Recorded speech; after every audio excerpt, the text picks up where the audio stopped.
They say the forest breathes, that it watches those who dare enter, and that it doesn't like being disturbed. They also say there are no animals in the forest, no birds, no insects or even mice. And if you listen closely at night, you can hear the whispering of spirits, lost souls wandering aimlessly, forever searching for their way out of the woods. This place isn't made up. It's very real, and it's one of the scariest places in all of Japan. This is Aokigahara, also known as the Suicide Forest. If you want to experience something truly terrifying, try this for yourself. Spend 24 hours in the woods without sleep, without food or water. You won't come back the same ever again. But of course, do not try this at home. And definitely avoid this place if you suffer from mental illness. Because while you may survive physically, you might not be able to say the same about your sanity. That's what happened to our protagonist. He's an up-and-coming viral content creator with more than 1 million followers on social media. His audience loves him because he does these crazy challenges. The bigger the challenge, the more views he gets. So when he told his fans he was going to spend the night in the Suicide Forest, they loved it. Many of them were rooting for him, sending encouraging messages during his live stream. He had everything he needed for the night. Warm clothes, plenty of water, protein bars, even some holy water to bless the area before he settled in. You know, just in case. There was only one thing left to do: explore the woods. With 73,000 comments following his every move, he walked deeper and deeper into the trees until the sun went down and he had to use his flashlight to see where he was going. That's when things started to get weird. At first, it was just the whispering, the sound of voices in the forest speaking in Japanese. Apparently, they were saying things like, "Why have you come here?" Or, "You shouldn't be here." He stopped to listen and turned his camera around, but there was nothing there. It was just the wind blowing through the trees. But then the voices started getting louder, closer. He could feel their presence right behind him. Then he saw it. Something dark moving between the trees, quick and silent like a shadow. It was gone as soon as he turned the light on it. Then the whispers stopped. It was like whatever that was didn't like the light. He decided to keep walking, taking small sips of holy water every now and then to ward off any evil spirits that wanted to attack him. That's when the flashlight started acting up. Every time a whisper grew louder, the beam flickered. Was it fear, or was it really the spirits? Either way, he couldn't stay in one place. So he kept moving, stumbling over roots in the dark and trying to keep track of where he was going. After a few hours, he came across a clearing and sat down on a nearby log. This was his chance to make a campfire, eat some protein bars and rest for a bit. But then he noticed something strange. All around the clearing were hundreds of little pebbles. Some were smooth, others sharp. He picked them up and arranged them in a circle around the fire pit. Then he started making a bigger fire to keep himself awake. As the hours passed, the whispering grew louder, but the darkness seemed to grow darker too. He could feel something out there watching him, waiting for him to fall asleep so it could finally make its move. With shaking hands, he tried to tie a log onto the fire, but the knot wouldn't hold.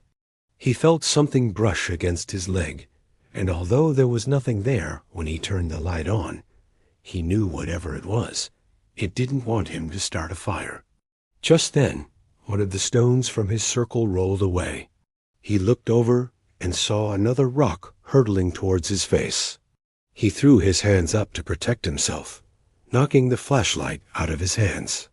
It fell into the fire pit, and the last thing he remembered was the forest falling silent.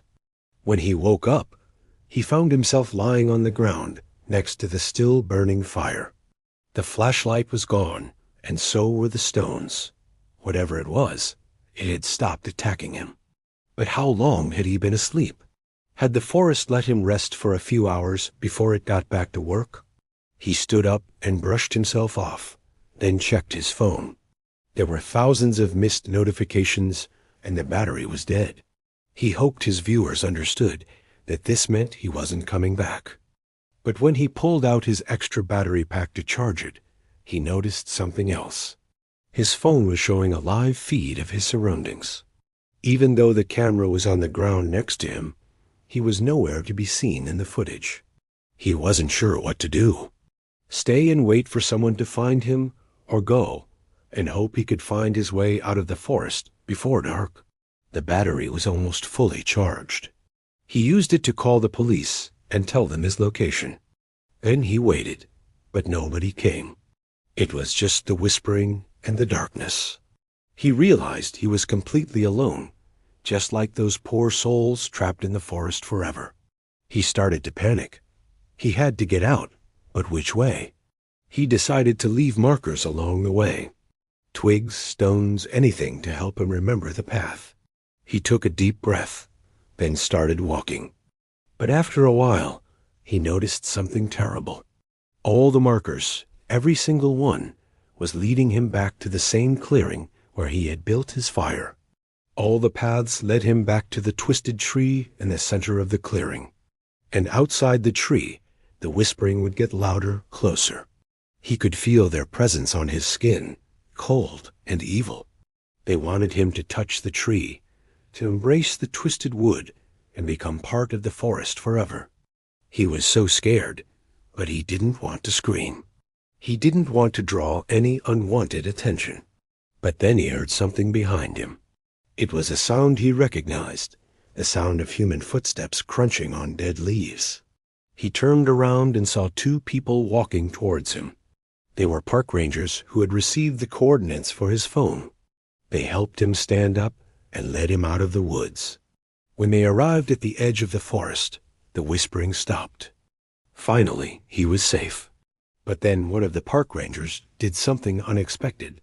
He reached into his pocket and pulled out the missing flashlight. It was scratched up and covered in dirt, but it was his flashlight.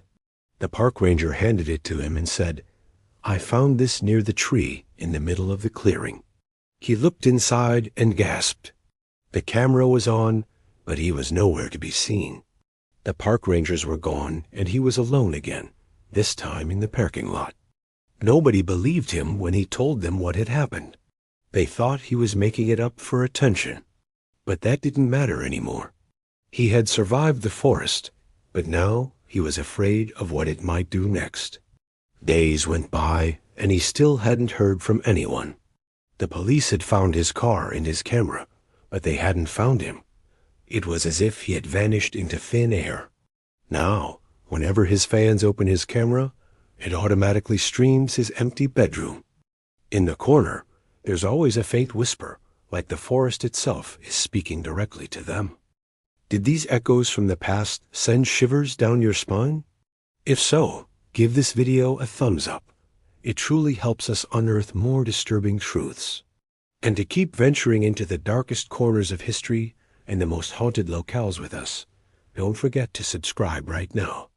Every subscriber helps us bring these forgotten fears to light. Until next time, remember, some stories aren't just stories. They're warnings,